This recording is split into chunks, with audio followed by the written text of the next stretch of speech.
part 2. Hey, y'all. Sorry, I got a phone call, y'all. Listen, it was important. It was important. So, I was talking about the things I did not like, which was Luke Cage's teeth. I gotta say it again. Yes. And that phony accent and corny acting hard stuff. Yeah. I did not like, the second thing I didn't like was that everybody in the neighborhood pretty much died or got shot up or had to go to jail. A lot of people died, man. Yeah, just people from the neighborhood. Died. Like, you see that neighborhood, and if you grew up in the hood, like I grew up in both. So I know that world. So it was tough to see all them shootings. I'm just like, dang, why they all gotta, okay, dang. So that made me sad. And then the other thing, which I was about to say at the end of the movie, in the last video, Tony Baker, the comedian on YouTube, he did a skit where he played the villain. And the joke was, the villain always does a long speech. And then while he's doing the speech, then everything he tries to do, it ends up all getting undone. Yes. People getting like, away. Yeah. So like he's always like, my plan is to do the water supply. Still he'll turn his back, and as he turns his back, the person he got tied up unties themselves and run away. Or they beat him up. So he just kept saying, my plan is to do blah blah blah. He always turned his back. And when he turns his back, so in this movie, it was a whole lot of that, like the villain doing these speeches. Malone, and when they shut up. We don't want to hear the speech. We good. We know what's happening. We know what your plot is. We know what your plan is. We know you gonna hit the water supply. We already know. Exactly. So that was like one of the things I was like, okay, this is funny. I don't like this. So I wanted to throw that in. Okay. Yes. Quick takeaways. And I didn't like it was dark. It was a dark. It was dark, not like dark, like sadistic. It was dark, like I always be like, "Where is the light?" Yeah, there was. Yeah, there was someone turned the light on. At one point, I was like, "Do they have a flashlight?" Yeah, you be like, so something gotta work here. I can't see. So, I think we should start with candy bar ratings. All right, let go. Candy bar ratings for this movie. Okay, you ready? I'm ready. 1, 2, 3. 4.5. Yes, we did it.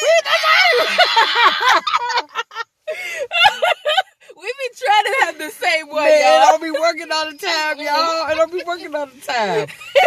I think that this movie, you can't give it a 5 because I know it's not like, what's the award they give to movies? Is this not Oscar? Is it Oscar? Mm-hmm. It's not Oscar worthy. But it's conversation worthy. Mm-hmm. Much needed conversation. Mm-hmm. And I love the perspective that it came from. Yeah. I love it. It was many perspectives that it came from. So I thought it was very clever. Mm-hmm. My 4.5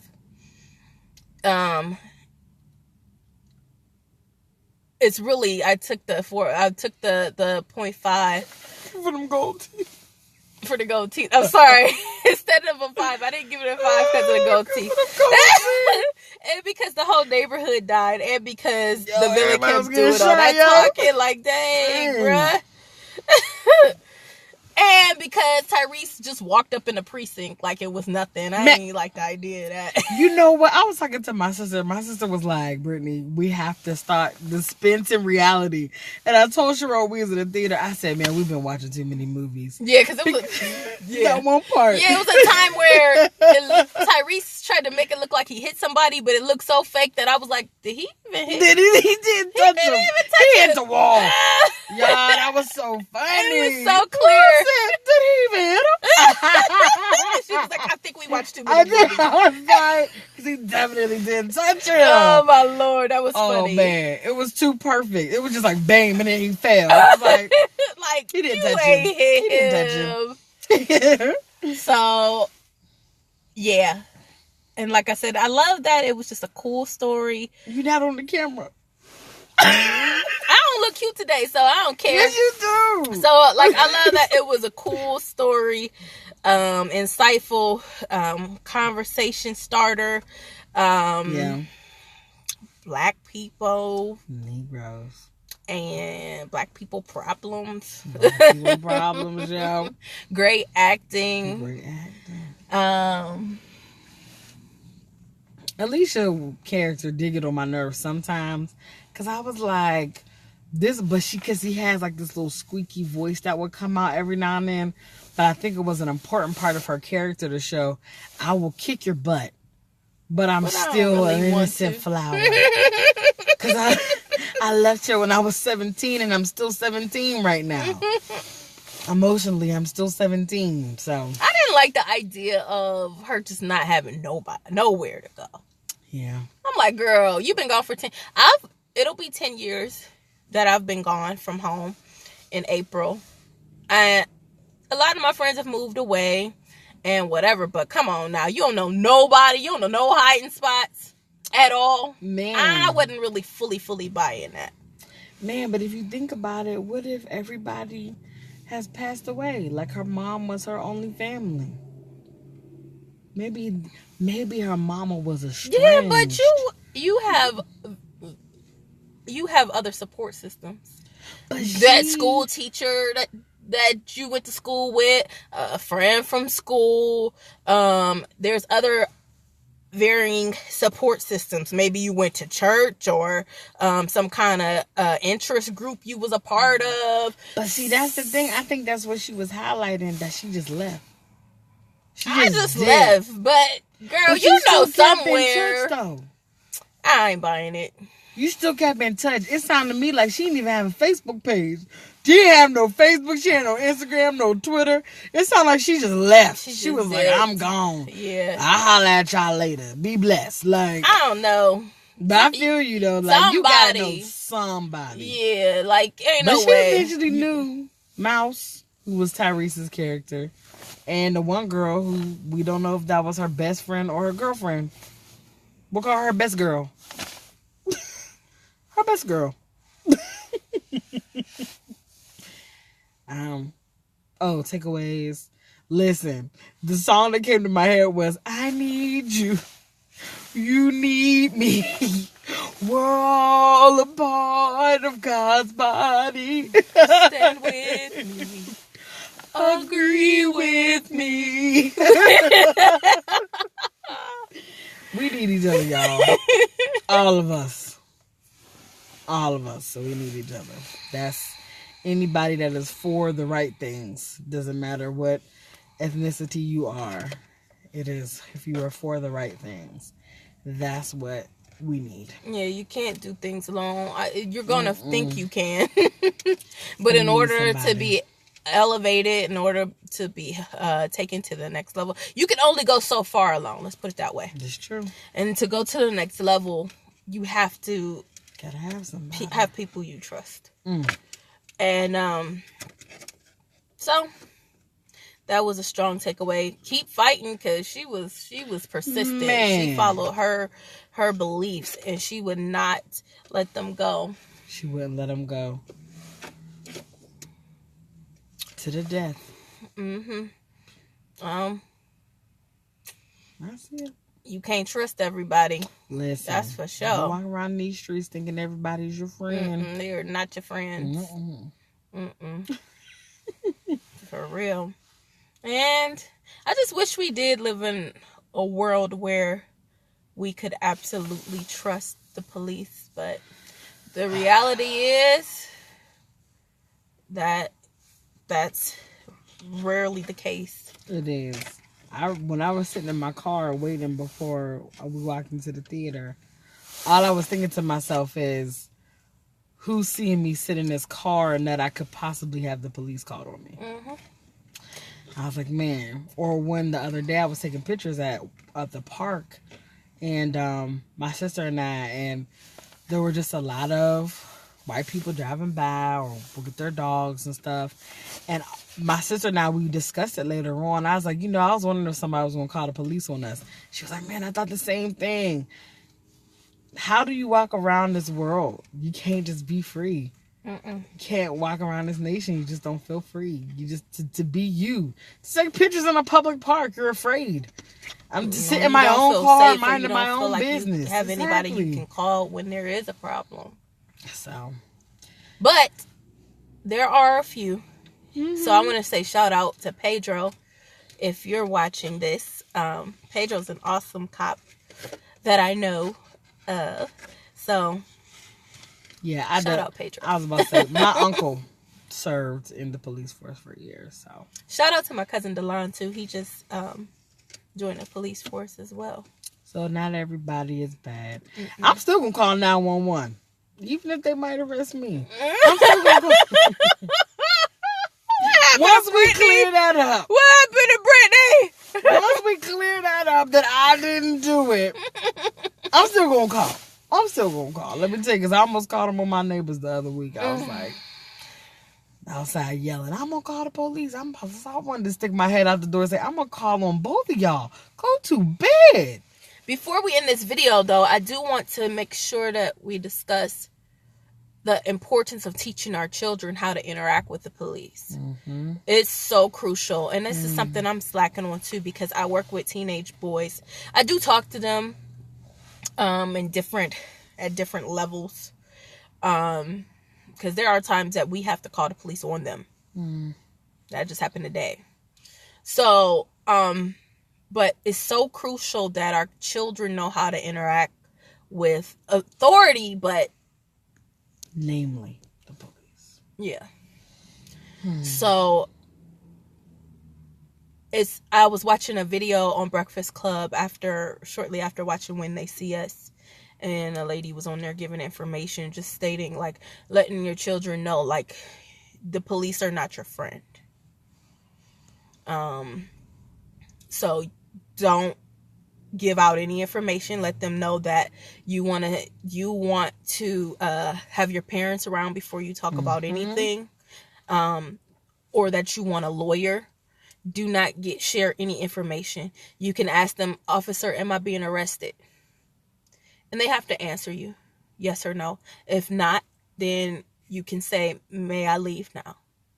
If they're not arresting you, because they can make you think that you're being arrested and you have to tell them information about whatever, and you really don't.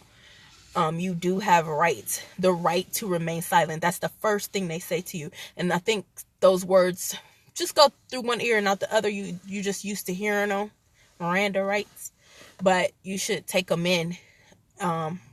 So you don't have to say anything. Mm-mm. Don't say anything if your parents are not around, if a lawyer's not around.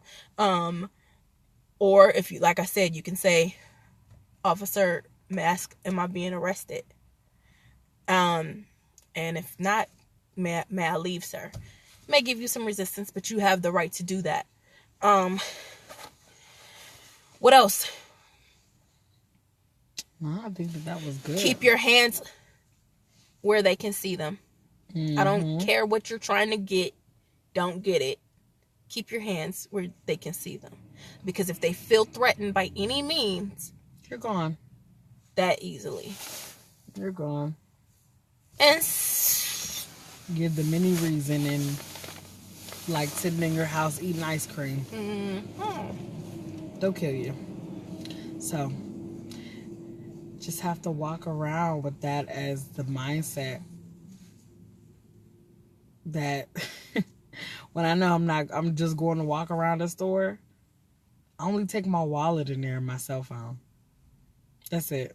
I don't take nothing else. I don't take no purse, nothing, unless I know I'm getting something. You know, it's a shame, but the change is coming, but it's slow. Mm-hmm. It's going to be slow. So I think you said a lot of different things, and there's no need to be argumentative. Because that is one thing, unfortunately, that I see a lot of. That's it. There's no need. Stay calm. They're going to say that you're being aggressive. Just because we naturally come across as being aggressive. Because you said hello. Or if you say anything that conflicts with what they have to say. So I have it happen at my job all the time. That's why I ask for help. Anytime I'm trying to explain something to her, she's like, oh, well, calm down. I'm calm. Get away from my desk. Please leave immediately. Oh my gosh. Right now. Don't come back, actually. I'm fine. I'll just sit here confused. But there is a way to speak to them. And I feel like a lot of people can benefit from a little help. Yeah.